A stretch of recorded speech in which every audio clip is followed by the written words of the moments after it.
आज अगर बीजेपी आई हुई है तो अब भी वो नहीं करेगी तो बताइए हम कहाँ जाएंगे। सरकार आनी है कांग्रेस को, थोड़ा पढ़ाई लिखी है और पढ़ी लिखी सरकार है और वो दुनिया चला सकती है और वो किस टाइम क्या करना है वो मजदूरों को भी मेहनत का आगे बढ़ने का मौका देगी। मैं चाहता हूँ कांग्रेस जीते।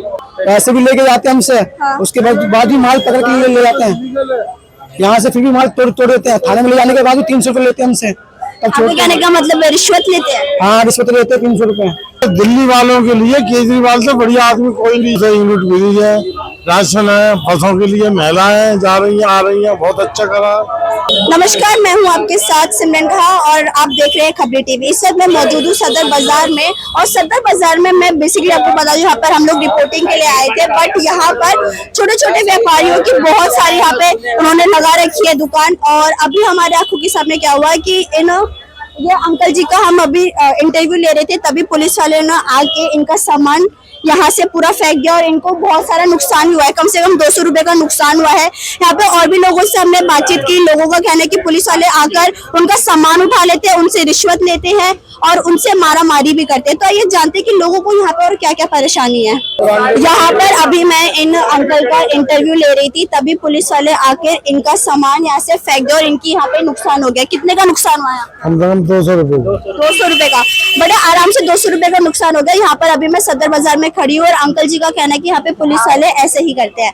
मतलब यहाँ पर आते ही सबसे पहले तो मुझे ये सुनाई दिया कि यहाँ पर ज्यादातर जो चोर है, यहाँ पे एक तो यहाँ पे पॉकेट मार बहुत होती है, यहाँ पे साफ सफाई नहीं है, ठीक है, और यहाँ पे जो कैमरे लगे भी है वो भी नहीं चलते। तो पुलिस वाले इन सबका ध्यान नहीं रखते। जो इन लोग जैसे जो छोटे शॉपकीपर्स होते हैं उनका ऐसे सामान फेंक देते हैं। इस पर आप क्या बोलेंगे कि पुलिस मजदूर आदमी है, पुलिस वाले क्या कर सकते हैं? आपके साथ और ज्यादा गलत चीज भी करते हैं? और भी क्या करते हैं, क्या कह सकते हैं। इलीगल में बैठे हैं, लीगल में बैठे हैं, फिर भी परांडे बैठे हैं, दुकानदारों के सामने बैठे हैं, फिर भी बोलते हैं। और हर बार आपका समाज ये ऐसे करते हैं। आपके साथ ऐसे और भी होंगे जिन्होंने किया होगा? और भी अभी तो उठा ले जाते हैं कि पटरी नहीं लगेगी तो दुकानदार भी नहीं लगाएंगे। जो बाहर लगते हैं तो वो तो सही है, पटरी सामान आपके हम यहाँ बाहर अंदर बैठे हैं, दुकानदारों की मेहरबानी से बैठे हैं।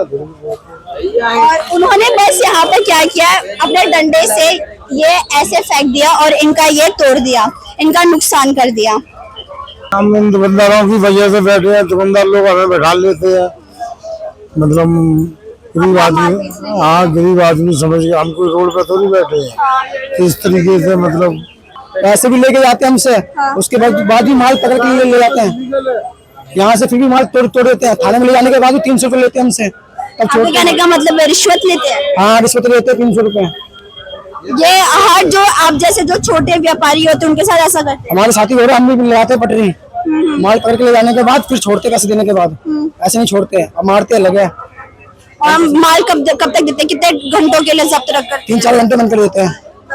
हाँ। आपने कभी आवाज नहीं उठाई इस चीज के ऊपर?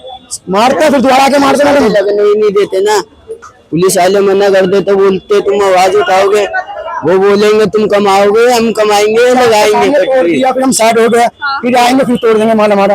आजकल तो उठाना पड़ जाता है ये चीज। तो सदर बाजार में यहाँ पे जो छोटे व्यापारी है उनके साथ पुलिस वाले, दिल्ली पुलिस वाले ऐसी बदसलूकी करते हैं। बारे में केजरीवाल सरकार ने भी आवाज उठाई थी, क्योंकि केजरीवाल भले ही दिल्ली के सीएम हो, लेकिन यहाँ की जो पुलिस है वो सारे एलजी चलाते हैं, वीके सक्सेना चलाते हैं। तो यहाँ की जो घटना है आपने भी देखा, पता नहीं जो पुलिस वाले ना मेरे ही आंखों के सामने किया ऐसा है। दिल्ली वालों के लिए केजरीवाल से बढ़िया आदमी कोई नहीं है। अब केजरीवाल ने ना एक बार ये भी कहा था कि केजरीवाल के हाथ में दिल्ली पुलिस नहीं है, कि दिल्ली पुलिस क्योंकि बीजेपी के जो वीके सक्सेना है एलजी उनके हाथों में है। हम तो ये दुआ कर रहे हैं कि दिल्ली के जो केंद्र सरकार के जो भी अधिकार है वो दिल्ली सरकार केजरीवाल के हाथ में आ जाए। मजदूर आदमी यही दुआ कर रहा है। केजरीवाल ने आप जैसे लोगों के लिए क्या क्या किया है? बहुत कुछ किया है। 200 यूनिट मिली है, राशन है, बसों के लिए महिलाएं जा रही हैं, आ रही हैं, बहुत अच्छा करा, बहुत अच्छा करा है। हम तो यही कहते हैं कि पुलिस के अधिकार है वो भी केजरीवाल के हाथ में आने चाहिए। तो क्या लगता है इस बार भी दिल्ली में केजरीवाल ही आएंगे? जी आएंगे।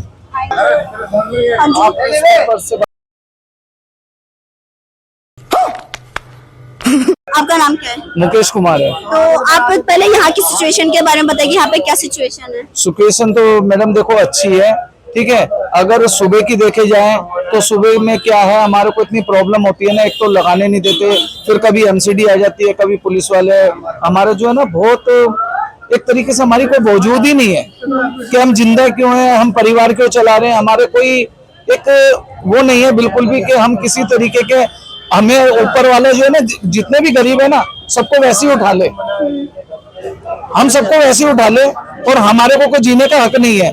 जो कि किसी पार्टी का भी कोई हमारा कोई हमदर्द नहीं है जो कि हमारे बारे में कभी कोई सोचता हो रहा है कि हम अपने बारे में कुछ नहीं बता सकते हैं।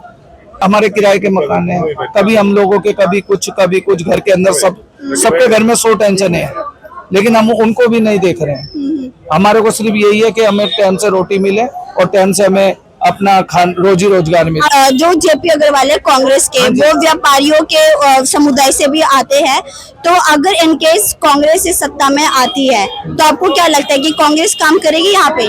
देखिए मैडम जी, जब सत्ता में अगर कांग्रेस आती है तो देखो काम तो सबको करना पड़ता है, तभी वो सत्ता में बैठते हैं, नहीं तो अदरवाइज अगर बीजेपी आती है तो वो भी सत्ता में आके काम ही करेगी, ठीक है ना। और अदरवाइज अगर वो आते हैं, कांग्रेस आती है, तो देखिए कांग्रेस भी अपनी सत्ता के अनुसार अपना काम करेंगे, और वो भी ये नहीं चाहेंगे कि हम दोबारा इलेक्शन में आए नहीं, क्योंकि अगर काम नहीं करेंगे तो आएंगे नहीं, क्योंकि हर 5 साल बाद जब भी इलेक्शन होता है तभी ये हर बार यही होता है।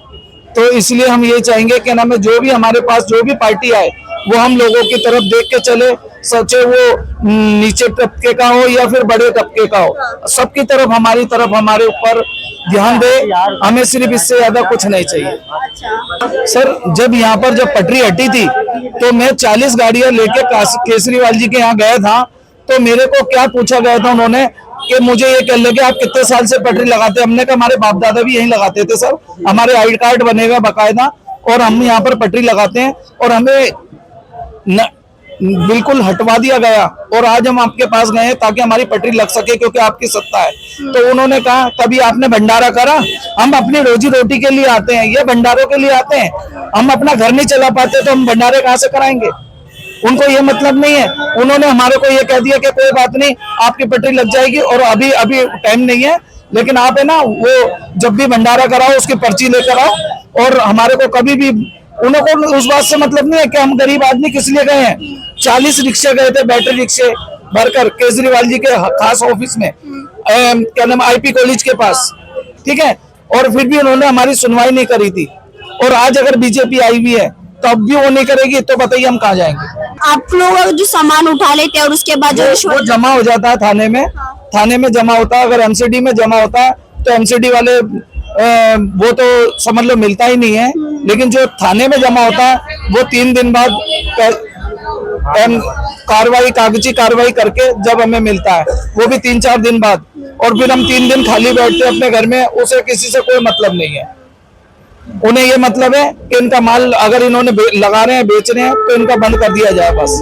हमारा मैडम ये कहना है कि यहाँ पे सरकार आनी है कांग्रेस को, कि थोड़ा पढ़ाई लिखी है, वो पढ़ी लिखी, लेकिन वो कांग्रेस पढ़ी लिखी सरकार है, वो पढ़ी लिखी सरकार है, और वो दुनिया चला सकती है, और वो किस टाइम क्या करना है, वो मजदूरों को भी मेहनत का आगे बढ़ने का मौका देगी। मैं चाहता हूँ कांग्रेस जीते, चाहता हूँ कांग्रेस सरकार आए, वो थोड़ी पढ़ी लिखी है, पढ़े लिखे का थोड़ा दिमाग अलग होता है, और चला सकते। अनपढ़ मजदूरी ही करता है, अनपढ़ मजदूरी करे, कुछ भी करे, मेहनत करके बड़ा बन जाएगा, लेकिन पढ़ा लिखा समझदार इंसान पढ़ लिख के जो होता है वो अलग ही चलाएगा, वो फ्यूचर सबको बदल देगा। तो यहाँ पर हमने छोटे व्यापारियों से बात करी, उनको सदर बाजार में यहाँ पे छोटे छोटे उन्होंने दुकान लगा रखे हैं, पटरी के ये लोग माल बेचते हैं, लेकिन यहाँ पर जो पुलिस वाले क्या करते हैं, उनका सामान उठा लेते हैं, सामान उठाने के बाद उनसे फिर रिश्वत लेकर उनका सामान छुड़ाते हैं। और यहाँ करने वाले लोग हैं वो कहते हैं कि अगर एमसीडी वाले उनका सामान उठा लेते तो वो वापस ही नहीं मिलता, एक पल के लिए पुलिस वाले जो सामान उठा लेते हैं वो वापस मिल जाता है। यहाँ पर बहुत सारी परेशानी है सदर बाजार में, और सदर बाजार की ही नहीं, यहाँ पर आसपास हमारे चांदनी चौक भी पड़ता है, चावड़ी बाजार भी पड़ता है, और वहाँ के भी जो मजदूर जैसे जो लोग हैं उनकी भी यही परेशानी है। इसी के साथ मैं थी symbol with camera person Rihan, खबरी टीवी दिल्ली।